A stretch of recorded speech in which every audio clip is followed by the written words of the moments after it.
सातारा लोकसभा निवडणुकीच्या रिंगणात उदयनराजे भोसले पुन्हा उतरण्याची शक्यता निर्माण झाली आहे। उदयनराजेंनी त्याविषयी भाष्य केलंय। महायुतीमध्ये सातारा लोकसभा मतदारसंघ भाजपच्या वाटेला गेलेला आहे आणि राज्यसभा सदस्य असलेल्या उदयनराजेंना भाजप लोकसभेची उमेदवारी देईल का, पाहूयात त्या संदर्भातला हा रिपोर्ट।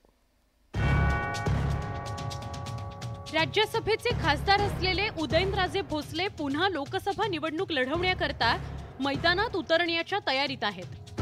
लोकसभा निवडणुकीकरता आता कोणत्याही क्षणी आचारसंहिता जाहीर होऊ शकते। या पार्श्वभूमीवर सगळ्याच राजकीय पक्षांमधील इच्छुकांनी जोरदार तयारी सुरू केली आहे। लोकसभा निवडणुकीची तयारी करण्याच्या स्पर्धेत आता उदयनराजेही मागे नाहीत। व लोकसभा लढायची आहे का यावेळेस? प्रत्येकाची इच्छा असते, त्यात मी काय अपवाद नाही।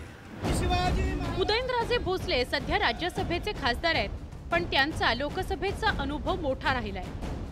2009, 2014 आणि 2019 या लोकसभेच्या सलग 3 निवडणुकांमध्ये उदयनराजे विजयी झाले होते। तिन्ही निवडणुका त्यांनी राष्ट्रवादी काँग्रेसच्या तिकिटावर लढवल्या होत्या।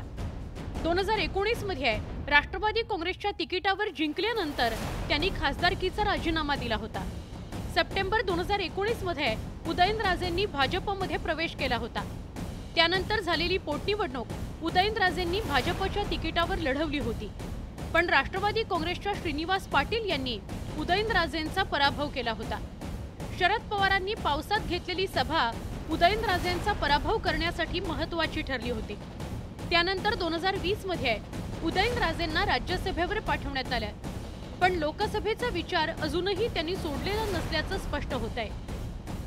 महाराजांचे जे विचार आहेत हे जास्तीत जास्त लोकांपर्यंत पोहोचवण्याचं केवळ मोदीजीच नाही तर त्यांचे सर्व जे सहकारी आहेत या सर्वांनी पोहोचवण्याचं काम केलं। अजून जागा वाटपच झालं नाही आहे, कुणाला कुठली जागा जाईल हेच माहिती नाही आहे, त्यामुळे उमेदवाराची चर्चाच नाही आहे, त्यामुळे कपोलकल्पित बातम्या सुरू आहे। 3 वेळा लोकसभा निवडणूक लढवून विजयी झाल्यानंतर चौथ्या निवडणुकीत उदयनराजेंना पराभव पत्करावा लागला होता। त्या पराभवाचं उट्ट काढण्याची उदयनराजेंची इच्छा असल्याचं त्यांच्या वक्तव्यावरून स्पष्ट होत आहे। आता भाजप उदयनराजे भोसलेंना लोकसभेची उमेदवारी देईल का, याकडे सगळ्यांचं लक्ष लागलेलं आहे। Bureau report, news 18 Lokmat.